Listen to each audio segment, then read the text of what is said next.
that. Hi there, Catherine Ravel, and by special request, I want to show you what I do to help my horses when they're colicking. And I've had it happen to me 4 times, and I pulled them out each time doing these methods. Memorize them, do them at least once a week as just a general exercise to help your horse clear gas, because gas is very painful when it gets trapped in the intestines. Now, if you suspect your horse is colicking, you're going to see it lift its upper lip a lot. It'll just keep lifting the lip, or it'll roll, keep rolling. It'll paw at the ground. It'll be very distressed, and it may be sweating. First thing you do, I want you to check the eyes. Can you come a little closer? There. Check the eyes, because if this horse has been colicking for a few hours before I found him, the whites of his eyes would be red because he's hemorrhaged his head from going on the ground. So, you know, Biscuit's not going to show me the whites of his eyes, but I want you to check that first, okay? Because if the whites of his eyes are bloody red, there's really nothing that can be done at that point. He's done so much head injury that it's best to put him down. So I don't want you to ever have to go through that. So the next thing I'm going to do is I want to listen for gut sound, because if it should sound like a washing machine when you put your ear up to their belly. Now wait at least a minute. Some horses are fed so much grain and sludge that it just moves so slowly through their intestine that you don't hear a lot of gut sound, and that's not good. You need to hear significant gut sound to show a really active, healthy intestinal system. So this is how we're going to do it. I want you to come down here and just put your ear up and plug this one. And it could take up to a minute to hear something, but don't give up.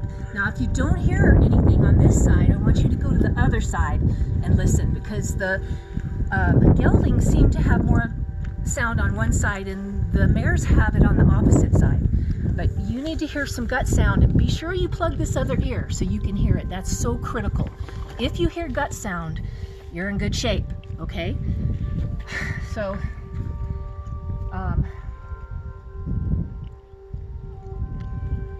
I'm going to start at this end, and I'm going to smell his breath. I want to smell if it's sweet, if it smells bad at all right? You're okay, baby. Come here. This is my lovely horse Biscuit. Beautiful breath. That's a good thing. So what I'm going to do,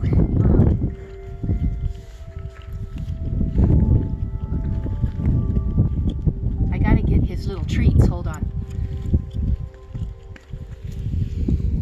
Biscuit, cookie.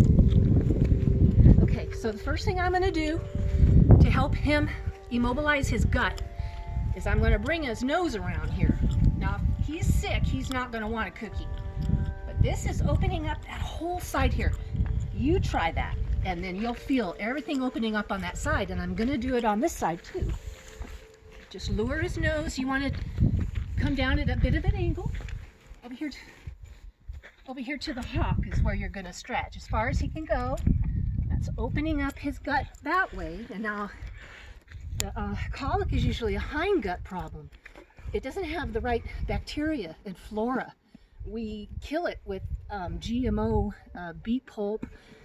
Psyllium is all GMO. You're adding all this GMO stuff that just destroys gut flora, and that's where your horse's immune system is. So the next one I want to do, his nervous system. We got to open that up. There may be a blockage down here. So I want his nose to come down here as far as he'll let me. Your horse doesn't have to do it that well. Just anything will be better than nothing. Now the next thing I want to do now, first of all, a paraplegic, the way they stimulate themselves to have a bowel movement is they take fists, the knuckle part, and they put it right here, and they rub up and down, and that immediately releases gas and pressure. It's fantastic. I've never known this not to stimulate a bowel movement. So when a horse, it works for them too. So I'm gonna Rub. You do this any way you need to, okay? I have a big horse, so you have a little horse. Just get your fingers, since I can't get my knuckles. You're gonna open this up. There's no wrong or right way, just do it. Next thing I'm gonna do is come over here. This is called the butt toggle. It's kind of an unofficial name. You just wanna relax.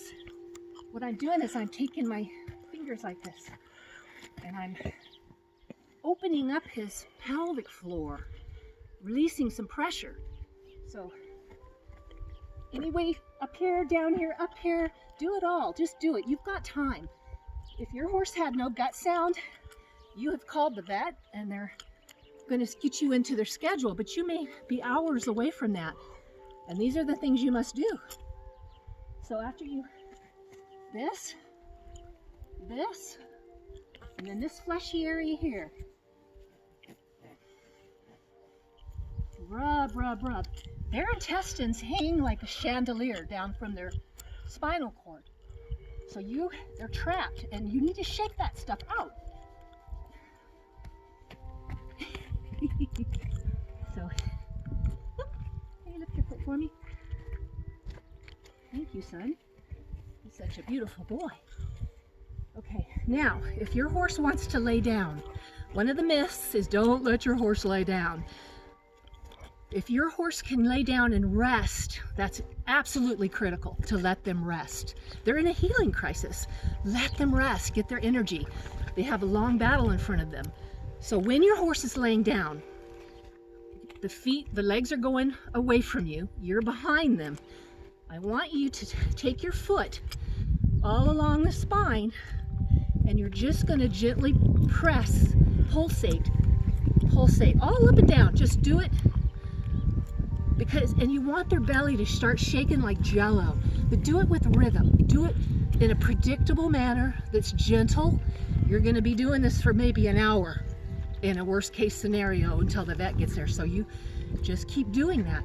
Now, if your horse is wanting to lay down and roll and thrash, do not let him lay down. In some cases, you have no choice. They throw themselves down. He did that, and I had to go and get sofa pillows and put it on the ground right where his head's gonna hit. And I did that for 45 minutes waiting for the vet. What's interesting is when the vet got there, I pulled him out of his colic so she didn't have anything to do.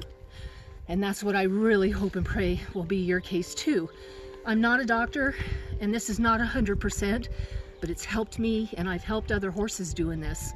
So please, there's very simple things you can do, but as a habit, listen to the gut sound every day.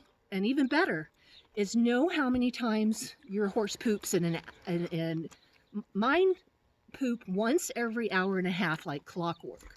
So I come out every hour and a half and there should be 2 piles of poop. I have 2 horses. Know that. That is your key. You want to catch this as soon as possible.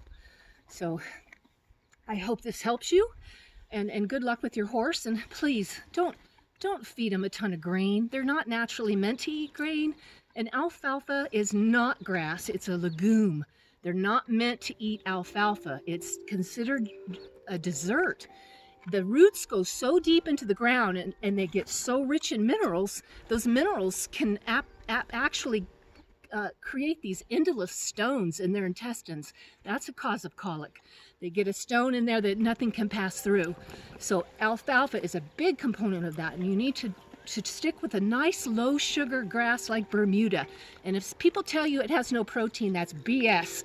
There is a website online. You can go and look at all of the Bermuda tested in a lab over the United States, and you can see that the protein content is only a couple grams less than alfalfa. So it's a better mixture of minerals. It's softer on their digestive system. And don't feed them like human meals. They're gorging. Then they're impacting themselves, and then they stand around waiting for the next meal. Horses are meant to graze for 18 hours a day. They're meant to just graze little bits here and there. Put the food in a hay net. Give them a puzzle. It gives them something to do. Don't let them stand around and eat dirt because they're so bored. So these are the tips that have helped me with keep my horses so healthy, and I just am so thankful that they're here with me, and I really want the same for you and your beloved horses. So thank you, and I'll talk to you soon. Awesome.